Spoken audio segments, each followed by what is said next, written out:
전응진이 무슨 말인지 알겠습니까? 제가 읽은 거.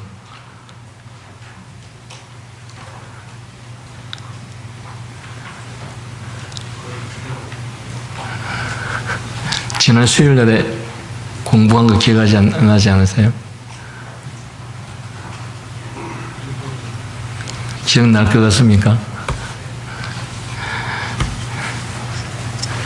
자, 복사물 보십시오. 율법의 불충분함. 본성의 빛에 관한 이러한 사실은 또한 하나님께서 모세를 통하여 특별히 유대인들에게 주신 십계명에도 적용됩니다. 왜냐하면 비록 십계명이 죄가 얼마나 큰지를 나타내고 사람으로 하여금 자기 범죄를 점점 더 깨닫게 할지라도 십계명은 사람에게 이 비참함에서 벗어날 힘을 주거나 치료책을 지적해 주지 못하고 오히려 육신으로 말미암아 연약한 범죄자들을 저주 아래 남겨두고 있기 때문입니다. 그러므로 사람은 율법을 통하여 구원의 은혜를 획득할 수 없습니다. 기억납니까?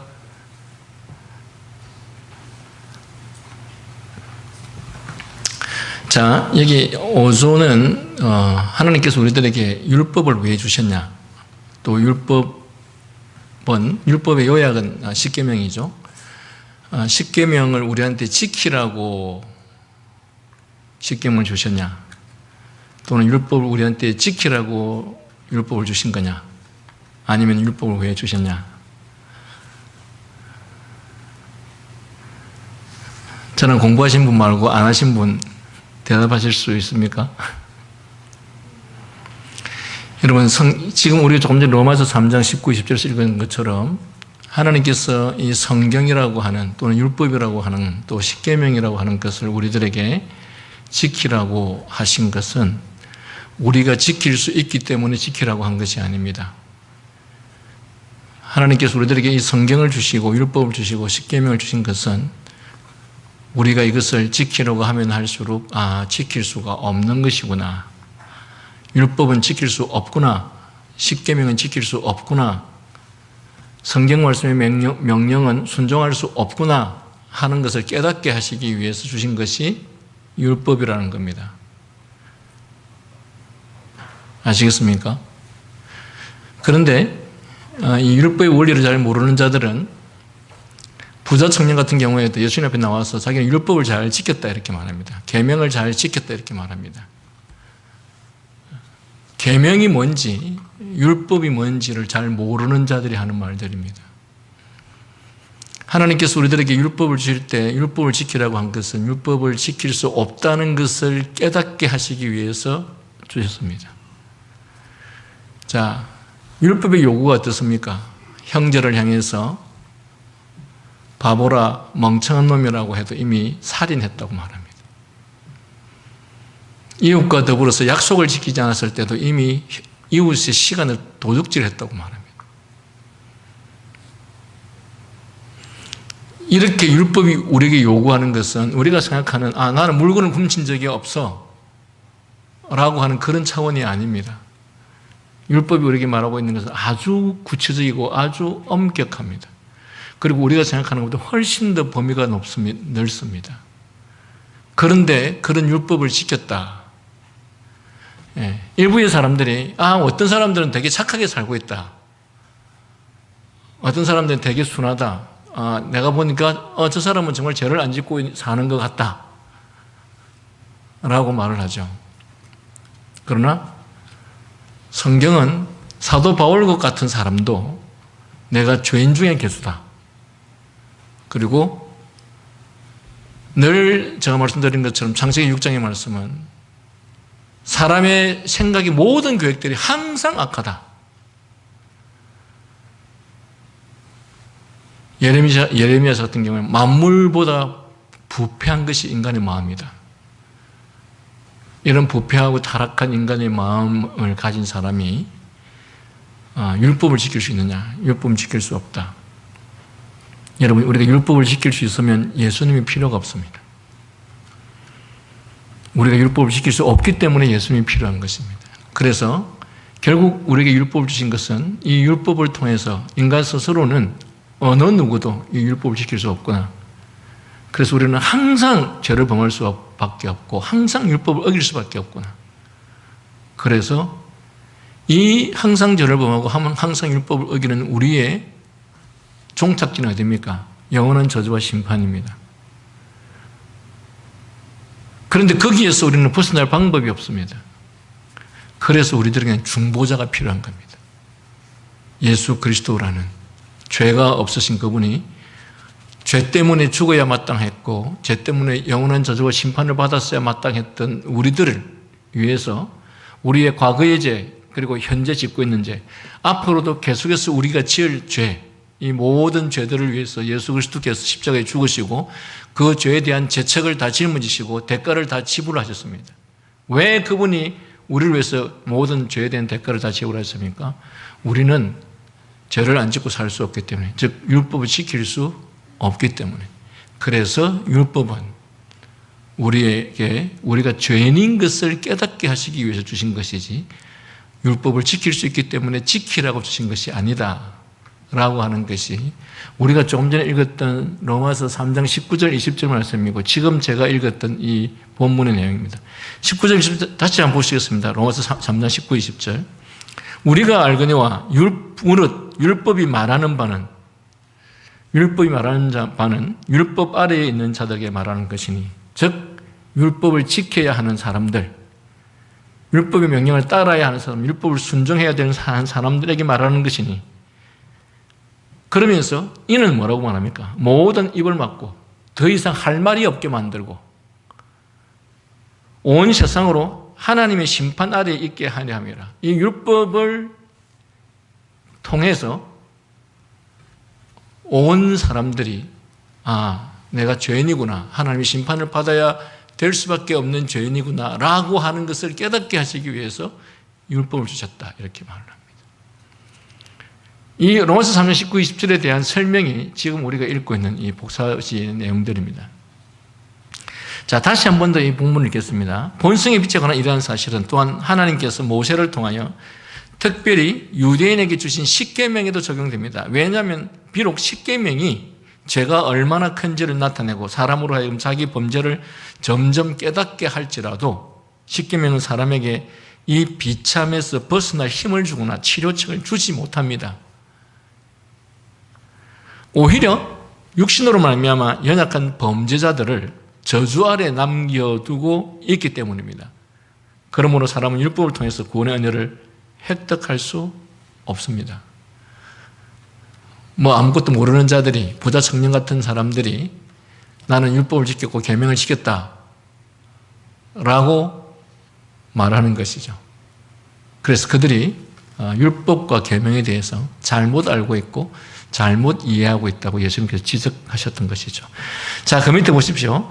아르미니스주의자들은 또한 타락한 사람이 구원을 얻기 위해서 십계명을 사용할 수 있다고 가르쳤습니다. 하나님의 율법에 순종함으로써 사람은 하나님의 호의로 돌아갈 수 있게 되었다고 합니다. 그 주장은 이러합니다. 왜냐하면 의지 그 자체는 결코 타락하지 않았고 단지 이해력이 우둔해지고 정욕이 제어되지 않았으므로 인해 해방을 받을 뿐이기 때문입니다. 만일 이런 장애물이 제거된다면 우리는 그 본래의 충분한 능력을 발휘할 수 있습니다. 의지는 자신 앞에 놓인 모든 것을 스스로 원하여 선택하든지 원하지 않아 선택하지 않든지 할 수 있습니다. 자, 우리에게 자유의지가 있습니까? 없습니까? 인간의 범죄함으로 인해서 자유의지가 어떻게 됐습니까? 인간이 범죄했다고 해서 자유의지가 없어진 것은 아닙니다.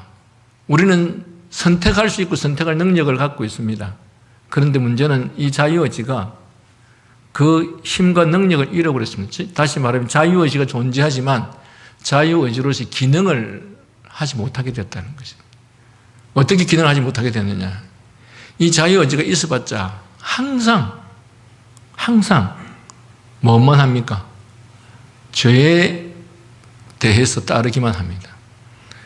여러분, 혹시 여러분 중에서 엄청나게 무서운, 말 안 들으면 바로 그냥 현장에서 그냥 칼로 찌를 죽여버리는 그런 엄청난 그 범죄자의 소굴에 두목이 있다고 칩시다. 만약에 내가 그 두목 아래에 있는 소위 쫄따구로 합시다. 이 쫄따구가 두목이 명령하는 것을 어길 수 있습니까? 예? 그러면 이 두목 안에 있는 쫄병은 자유의지가 있습니까? 없습니까? 자유의지가 있습니다. 그런데 그 자유의지가 발동을 하면 못합니까? 두목이 두려워서 두목은 항상 이 밑에 사람을 향해서 범죄하게 하고 죄를 범하게 하는데 그것을 거부할 힘을 갖고 있지 않습니다. 두렵고 떨어서. 이게 바로 아담과 하와의 범죄함으로 말미암아 우리 안에 있었던 자유의지는 존재하지만 자유의지가 그 힘과 능력을 상실해서 소위 말하면 이서나 마나. 그래서 제가 조금 전에 말씀드린 것처럼 인간의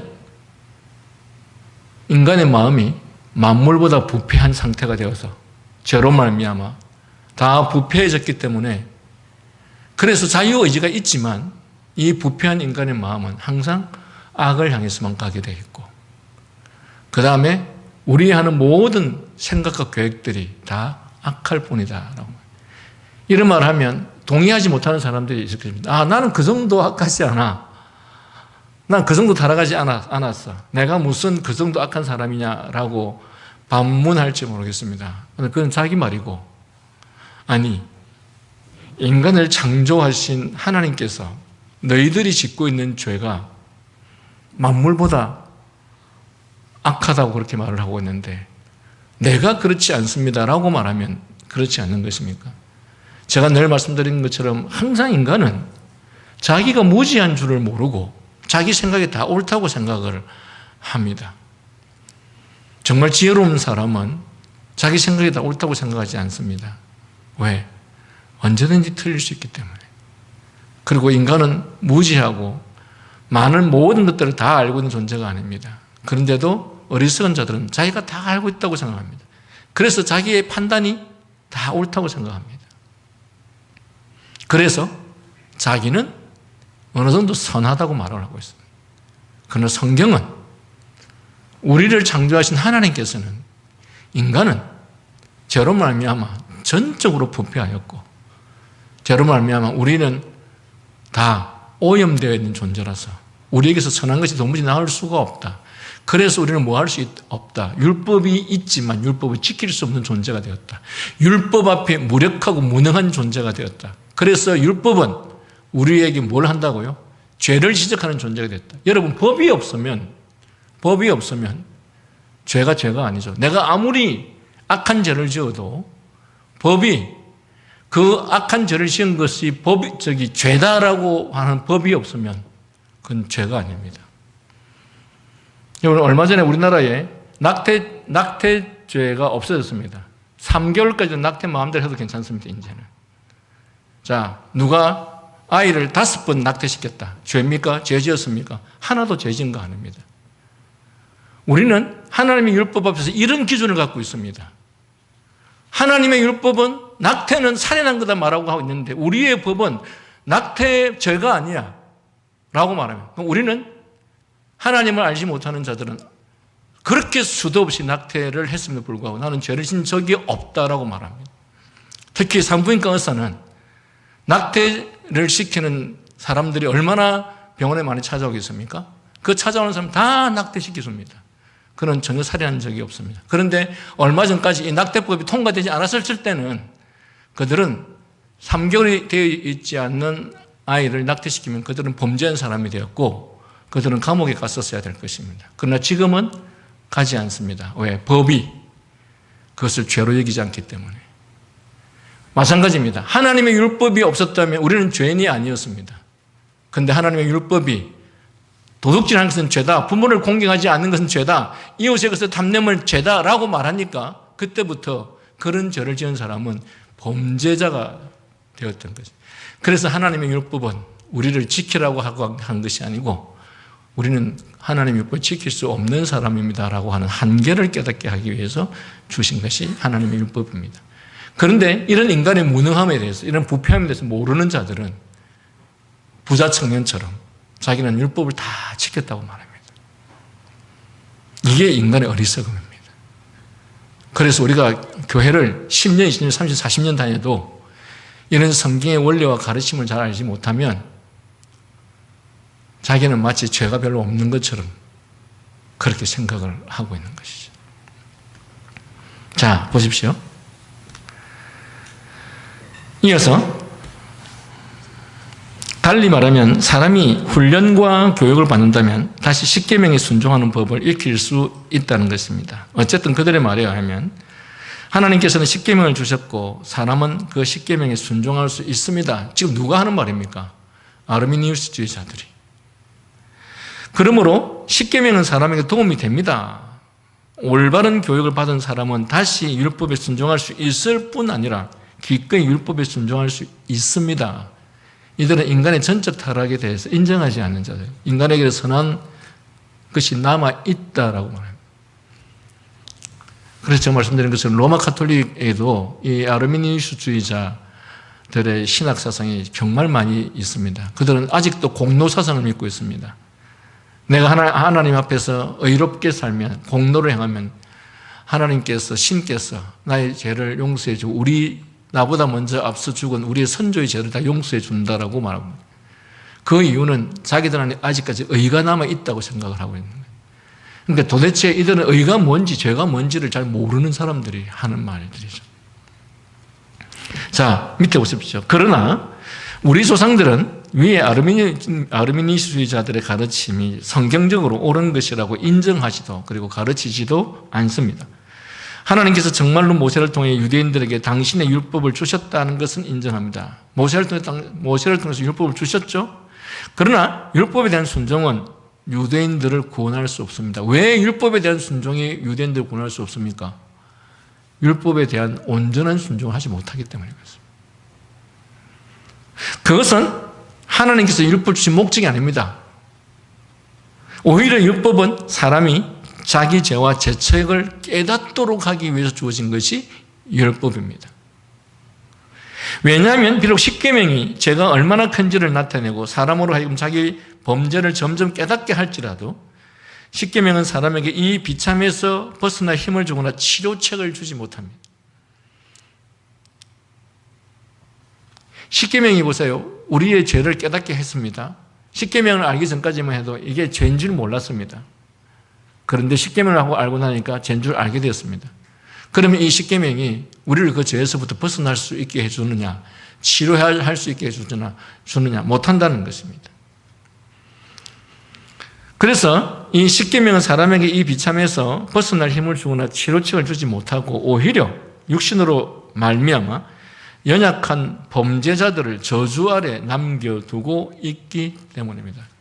이 십계명 때문에, 율법 때문에 이 사람 저주받을 사람이구나, 이 사람 심판받을 사람이구나 라고 하는 것을 알게 됐다는 겁니다.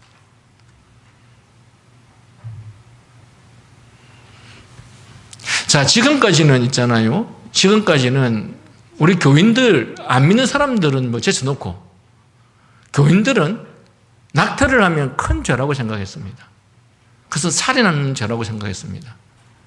그런데 우리 아이들이 태어날 때부터 자랄 때부터 이제는 3개월 이내는 이 3개월은 아마 곧 얼마 안 가서 10개월로 갈 것입니다.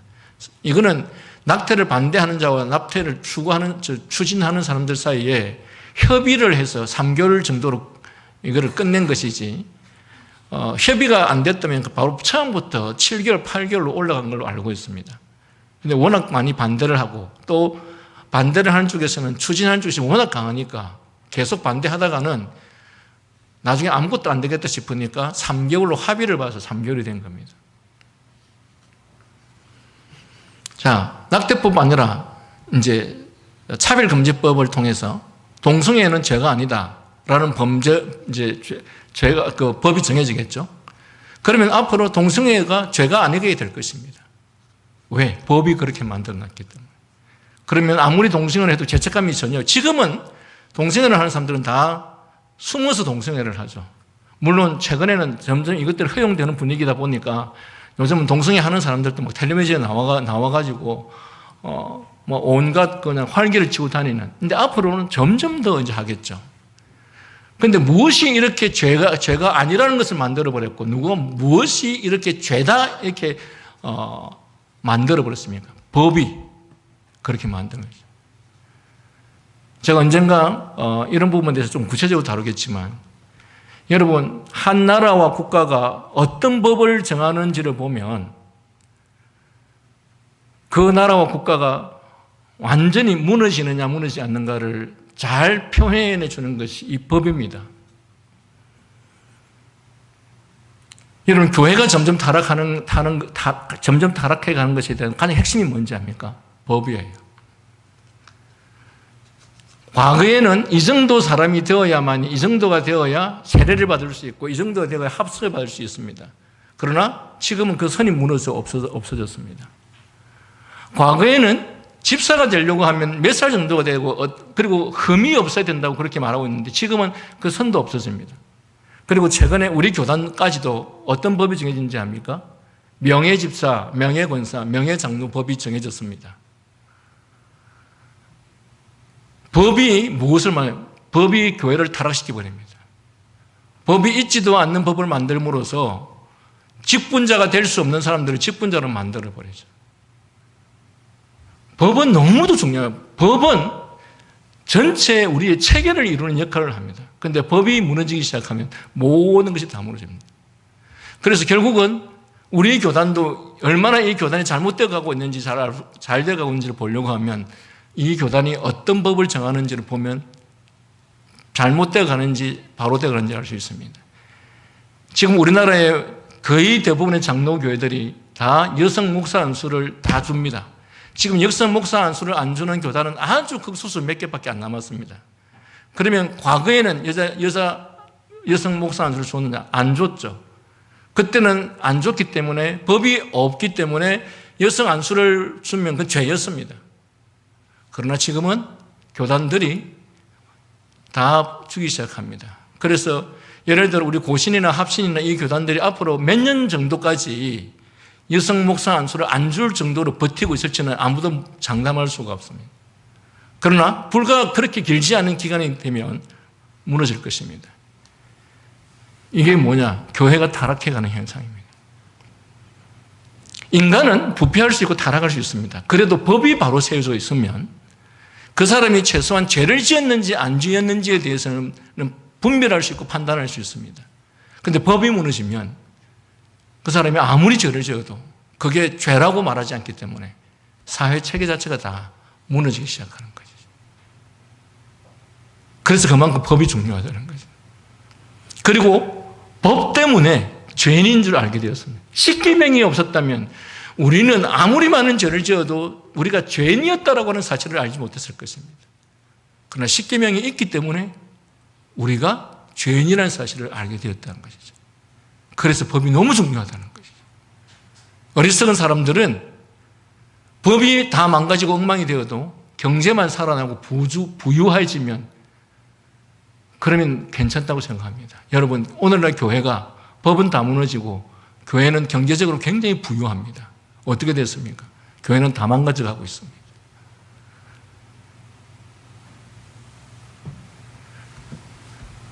우리가 하나님 나라의 원리를 잘 이해하지 못하면 무엇이 옳은지, 아니 오히려 그것들이 자기들을 지금 망가뜨리고 망치고 있는데도 불구하고 그것이 전혀 그런 줄 모르고 오히려 지지하고 있는, 오늘 목사들 중에서 동성애 지지하는 사람들 얼마나 많은지를 압니까? 법이 점점 더 우리를 그렇게 만들어요. 신학이 우리를 점점 더 그렇게 만들어가고 있죠. 자, 밑에서 있을 줄 다시 한번 읽겠습니다. 왜냐하면 비록 십계명이 죄가 얼마나 큰지를 나타내고 사람으로 하여금 자기 범죄를 점점 더 깨닫게 할지라도 십계명은 사람에게 이 비참에서 벗어날 힘을 주거나 치우침을 주지 못하고 오히려 육신으로 말미암아 연약한 범죄자들을 저주 아래 남겨두고 있기 때문입니다. 그러므로 사람은 율법을 통하여 구원의 은혜를 획득할 수 없습니다. 우리 조상들은 이 고백을 다음 같은 성경 구절에서 배운 바에 기록했습니다. 7장 5절 로마서. 우리가 육신에 있을 때에는 율법으로 말미암은 죄의 정욕이 우리 지체 중에 역사하여 우리로 사망을 위하여 열매를 맺게 하였다. 율법은 우리가 하나님께 이르도록 선을 행하는 방식을 알도록 하나님을 기쁘시게 하도록 고무시키지 않습니다. 맞습니까? 율법이 우리로 하여금 하나님께 이르도록 하는 것이 아니라 율법은 더욱더 기가 죽게 만들고 더욱더 우리를 무능하게 만들입니다. 아무것도 할 수 없구나. 이 정도로 이 계명이 요구하는 것이라고 한다면 나는 아무것도 할 수 없구나. 내가 어떤 죄를 안 지고 살 수 있나? 내가 어떤 의를 행할 수 있나? 아무것도 할 수 없구나. 그래서 그 율법을 통해서 나는 누군가가 나를 구원해 주지 않으면 안 되겠구나. 그래서 중보자 예수 그리스도를 강하게 갈망할 수밖에 없게 된다는 것. 그러나 스스로 전적으로 부패한 죄인이 아직도 아니라고 생각하고 아직도 나에게는 선을 행할 힘이 남아있다고 생각하는 그 사람들은 예수 그리스도가 절실히 필요하지 않습니다. 예수님께서 내가 곧 길이요 진리요 생명이니 나로 말미암지 않고는 아버지께 올 수 없다라고 유일한 구원자라고 말하는 이유는 바로 이 이유 때문입니다. 세상 어디에도 예수님처럼 우리를 죄에서 구원할 수 있는 자격과 조건을 완벽하게 갖춘 분은 아무도 없습니다. 예수님만이 할 수 있습니다. 그리고 다른 모든 종교들은 자기에게 선한 힘이 남아있기 때문에 선을 행할 수 있고 의를 행할 수 있다고 생각합니다. 그래서 그들에게는 구원자가 필요가 없고 정보자가 필요가 없습니다. 그러나 기독교는 처음부터 복음이 우리로 하여금 이 율법을 통해서 우리가 죄인임을 깨닫고 그리고 그 죄인인 우리가 그 율법을 지킬 만한 어떤 능력도 없다라고 하는 것을 깨닫게 하심으로써 우리로 하여금 하나님 앞에 중보자를 구할 수밖에 없고 중보자의 도움을 요청할 수밖에 없는 상태에 이르게 하는 것이 기독교입니다. 그래서 제가 최근에 선행 공부를 하면서 굉장히 강조했었는데 모든 종교가 다 똑같은데 기독교만이 유일하게 모든 종교와 다른 게 하나 있다. 뭐냐? 모든 다른 종교는 인간이 신을 찾아가서 신에게 도움을 요청하고 내가 원하는 그 무엇을 신이 나에게 해주기를 바라서 신을 찾아갑니다. 그런데 이 신을 찾아가는 이 행위는 사실은 기독교는 있어서는 안 될 부분인데 오늘날 기독교도 사람들이 이 기독교를 찾을 때 기독교에 가서 신을 찾아서 그 신이 내게 건강도 주고 물질의 복도 주고 성공의 복도 주고 나의 기도도 들어주어서 나에게 행복을 가져다 주기를 원하는 그런 마음으로 기독교에 들어옵니다. 그러나 기독교가 말하는 신앙은 그렇게 가르치지 않습니다. 기독교는 애초부터 이 율법을 통해서 인간은 범죄하였고 전적으로 부패하였고 선을 행할 능력이 도무지 없어서 인간 스스로는 구원에 이를 수도 없고 구원받을 수도 없고 천국에 갈 수도 없다. 그런데 그런 나를 위해서 예수 그리스도께서 하늘의 하나님이신 그분께서 이 땅에 오셔서 우리의 죄를 위해서 십자가에 죽으시고 구원해 주심으로 말미암아서 영원한 저주와 심판 아래에 졌던 나를 건져 주셨구나. 그래서 기독교는 신앙생활을 출발할 때부터 신이 나에게 무엇인가 도와주십시오가 아니고 우리에게 이 놀랍고도 위대한 은혜를 베풀어 주신 주님을 위해서 우리가 무엇을 할까? 내가 무엇으로 이 은혜에 보답할까? 무엇으로 이 사랑에 감사할까? 이게 기독교의 출발입니다. 그래서 말씀드린 것처럼 모든 종교가 다 신이 자기에게 무엇인가 해주기를 바라지만 기독교는 출발부터 우리가 신을 위해서 무엇을 할까?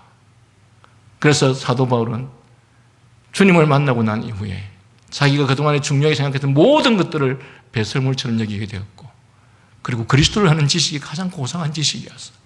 이제 내가 살아도 죽어도 오직 하나님의 영광을 위해서 살겠다. 그래서 만약에 오늘 여러분 중에서 이 기독교 신앙을 가진 여러분 중에서 오늘도 교회를 찾아온 여러분 중에서 내가 하나님을 위해서 무엇인가를 받겠다, 신을 통해서 무엇인가를 얻겠다라고 한다면 여러분은 기독교를 정말 잘못 알고 있고 이곳에 잘못 찾아왔습니다. 이곳은 처음부터 복음이 무엇이 복음이냐? 하나님께서 우리에게 이 표현할 수 없는 사랑, 말로 다할 수 없는, 측량할 수 없는 은혜, 그것들을 베푸신 것을 깨닫고서 내가 이 천국을 지옥의 형벌로부터 건짐을 받아서 이 천국에 가게 된 내가 당신을 위해서, 주님을 위해서 무엇을 할까요? 그래서 기독교 신앙에 가진 사람들은 교회 안에서 교회 생활을 할 때도 누군가 나에게 뭐 해주기를 바라고 누군가가 나에게 헌신해 주기를 바라는 것이 아니라 내가 당신을 위해서, 내가 이웃을 위해서, 내가 지체를 위해서 무엇을 할까? 이것이 기독교 신앙의 출발점이라는 것이죠. 어쨌든 율법은 셋째 줄, 우리가 하나님께 이르도록 선을 행하는 방식을 알도록 하나님을 기쁘시게 하도록 고무시키지 않습니다. 오히려 우리 안에서 죄의 정욕을 불러일으키고, 이 죄의 정욕을 불러일으킨다는 말은 우리가 얼마나 죄에 사로잡혀 있고 정욕에서 벗어날 수 없는지를 알게 하는 것이 율법이에요. 그리고 우리로 사망을 위하여 열매를 맺게 합니다. 밑에 로마서 7장 7절 11절, 그런즉 우리가 무슨 말을 하리요? 율법이 죄냐? 그럴 수 없느니라. 율법을 말미암지 않고는 내가 죄를 알지 못하시니. 맞습니다. 율법이 없었으면 우리가 죄인지 몰랐을 것입니다. 그런데 곧 율법이 탐내지 말라 아니하였더라면 나는 내가 탐심을 가진지 몰랐을 것입니다. 그러나 죄가 기회를 타서 계명으로 말미암아 내 속에서 가장 탐심을 이루었나니 이는 법이 없으면 죄가 죽은 것임이니라. 법이 있으면 반대로 죄가 살아있는 것이죠. 전에 법을 깨닫지 못할 때는 내가 건방지게도 살았더니 내가 꽤 괜찮은 사람인 것처럼, 내가 선한 사람인 것처럼, 내가 무슨 남들에게 욕 들을 짓을 했느냐라고 교만하게 말할 사람이었지만 이제는 내가 율법을 깨닫고 나서 계명의 이름에 죄는 살아나고 나는 죽었도다. 생명에 이르게 할 그 계명이 내게 대하여 도리어 사망에 이르게 하는 것이 되었도다. 죄가 기회를 타서 계명으로 말미암아 나를 속이고 그것으로 나를 죽여나니라. 나는 주님께서 당신의 율법으로 나에게 말씀하셨기 때문에 죄가 무엇인지 알게 되었을 뿐입니다. 역으로 우리 주님께서 율법을 통해서 십계명을 통해서 말씀하시지 않았으면 나는 죄인인 줄도 알지 못했을 것입니다. 여기 계시는 분 중에 내가 과거에 꽤 괜찮은 사람이라고 말했던, 생각했던 사람들 중에 정말 율법의 정신과 깊이를 알지 못했을 때는 그렇게 말할 수 있었을지 모르겠습니다.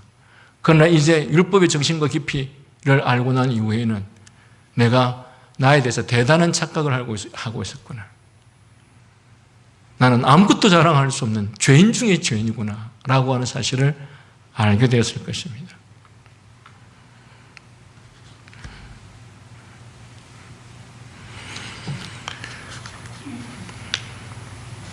그래서 그 계명이 내게 대해 도리어 사망에 이르게 하는 것이 되었고 제가 기회를 타서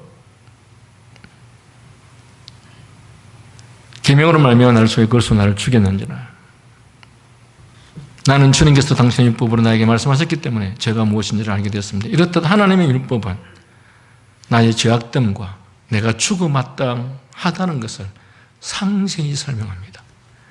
죄가 얼마나 큰지를 드러내고 십계명은 사람에게 이 비참에서 벗어날 힘을 주거나 치료책을 지적해 주지 못합니다 라고 5조에서 사람에 대해서 말함으로써 조상들은 로마서 7장의 메시지를 반향합니다. 율법 그 자체는 사람의 전적 타락을 치료할 수 없습니다. 율법 그 자체는 사람의 전적 타락을 해결할 수 없습니다. 그래서 누가 찾아왔느냐? 예수 그리스도가 찾아왔습니다. 세 형제 잘 들으세요. 네. 왜 예수님께서 유일한 구원자가 될 수 있습니까? 인간이 지은 죄를 인간이 아닌 다른 존재가 대신할 수 있습니까? 죄가 있는 사람이 죄 있는 사람의 죄를 해결해 줄 수 있습니까? 한 사람이 죄 없는 한 사람이 죄 있는 1000만 명의 죄를 대신할 수 있습니까? 없습니다. 그래서 예수님은 이 세 가지의 조건을 다 갖춘 유일한 분입니다. 예수님은 그래서 신이신 그분께서 인간으로 오셨습니다. 왜? 인간의 죄를 위해서는 인간이 되어야만 하기 때문에 그분이 이 땅에 인간으로 오셨습니다. 두 번째, 인간이 죄인인데 죄인인 인간의 죄를 해결하기 위해서는 예수님은 죄가 없어야 됩니다. 그래서 예수님께서 요셉과 동침하지 아니하고 마리아의 동정녀의 몸으로 성령의 은혜로 말미암아 잉태되어서 사람의 유전을 타지 않고 성령으로 말미암아 잉태되어서 그래서 예수님은 죄가 없는 상태에서 태어났습니다. 예수님께서 아무리 죄가 없는 상태고 사람이라 할지라도 한 사람 예수 그리스도가 인류의 모든 죄를 대신할 수 없습니다. 그래서 예수님은 동시에 신이셨습니다. 예수님께서 인성과 신성을 동일하게 다 갖추고 오신 이유가, 그리고 예수님께서 죄가 없으심으로 이 땅에 오신 이유가 바로 유일한 그리고 참된 구원자가 되시기 위해서 그렇게 오신 것입니다. 그런데 이 세 조건을 다 갖춘 구원자가 세상에 있습니까? 부처가 그랬습니까? 마호멧이 그랬습니까? 공자가 그랬습니까? 아무도 그러지 못합니다. 그들은 다 하나의 인간일 뿐이고 그들은 다 육체의 죽음을 맞이했습니다. 그러나 예수님은 육체의 죽음을 맞이할 뿐만 아니라 우리의 죄 모든 죄를 해결하고 나서 그분은 부활을 하셔서, 그리고 그냥 하늘로 승천했다고 하면 사람들이 안 믿을 거니까 그분은 이 땅에 40일 동안 계시다가 500여 명의 보는 앞에서 하늘로 승천하셨습니다. 하늘로 승천하는 모습을 통해서 우리가 살고 있는 이 땅이 전부가 아니라고 하는 것을 그 당시에 그 광경을 본 사람들에게 하늘이라고 하는 것이 있구나, 우리가 알지 못하는 또 다른 세계가 있구나 라고 하는 것을 그들이 알게 되었던 것이죠. 그래서 그 사실을 안 사람들은 천국을 소망할 수 있게 된 것입니다. 왜 기독교가 유일한 구원의 종교, 또 왜 예수님께서 내가 곧 길이요 진리요 생명이니 나로 말미암지 않고는 아버지께로 올 수가 없다라고 말하냐 하면, 예수님처럼 구원자로서의 이 자격을 모두 갖춘 분은 예수님만이 유일하기 때문에, 그래서 사람들은 기독교가 너무 독선적이라고 그렇게 말을 하는데, 기독교가 독선적이어서 그런 게 아니고 기독교의 신앙이 그렇기 때문에 그렇게 말할 수밖에 없는 것이죠. 이런 중요한 거 하는데 막 졸려오려고 하면 안 됩니다.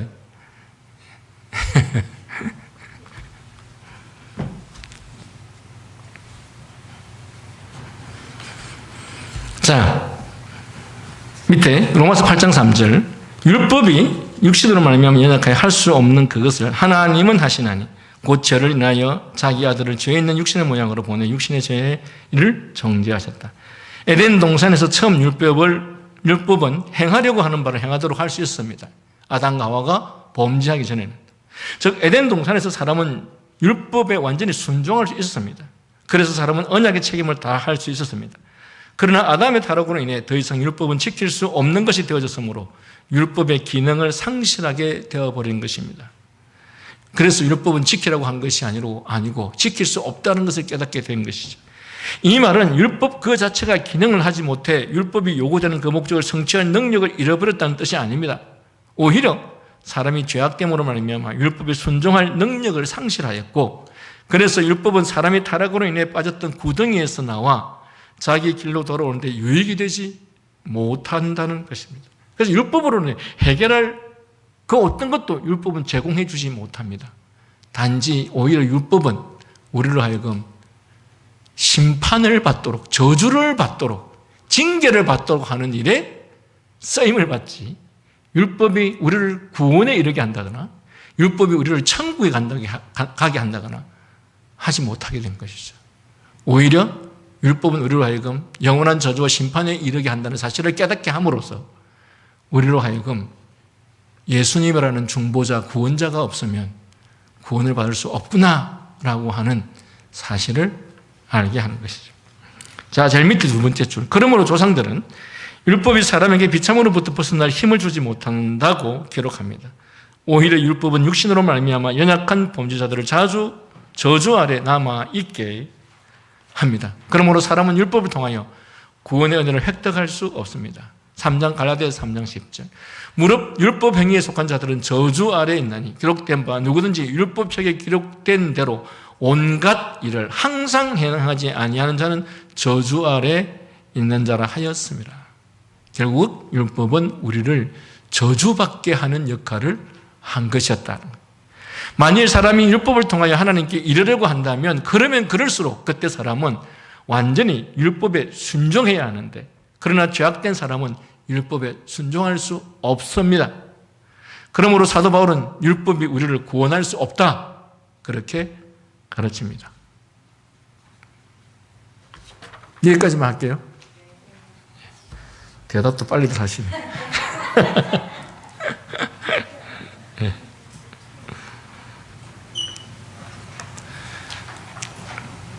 우리가 믿는 기독교는 정말 자랑스러운 기독교입니다. 천만감을 다 줘도 바꿀 수 없는 기독교입니다. 우리에게 이 은혜를 주셨기 때문에 우리가 이 땅에서 좋은 직업을 갖지 못해도, 많은 돈을 갖지 못해도, 성공하지 못해도 아무런 문제가 되지 않습니다. 우리는 이미 너무 큰 구원을, 영생을, 천국을 하나님께로부터 부여받은 존재입니다. 그러므로 이 땅의 모든 것들은 그것에 비해서 너무 작아서 전에 전만큼도 되지 않는 것인데, 그런데 왜 기독교인들, 그리스도인들은 좀 잘 못 사는 것에 대해서, 좋은 직업 갖지 못하는 것에 대해서, 월급 많이 받지 못하는 것들에 대해서, 좋은 학교 다니지 못하는 것들에 대해서 그렇게 기가 죽어서 스스로에 대해서 낙심하고 그렇게 하는가? 다 잘못된 것이죠. 저도 과거에 그랬던 사람이지만. 기도하겠습니다.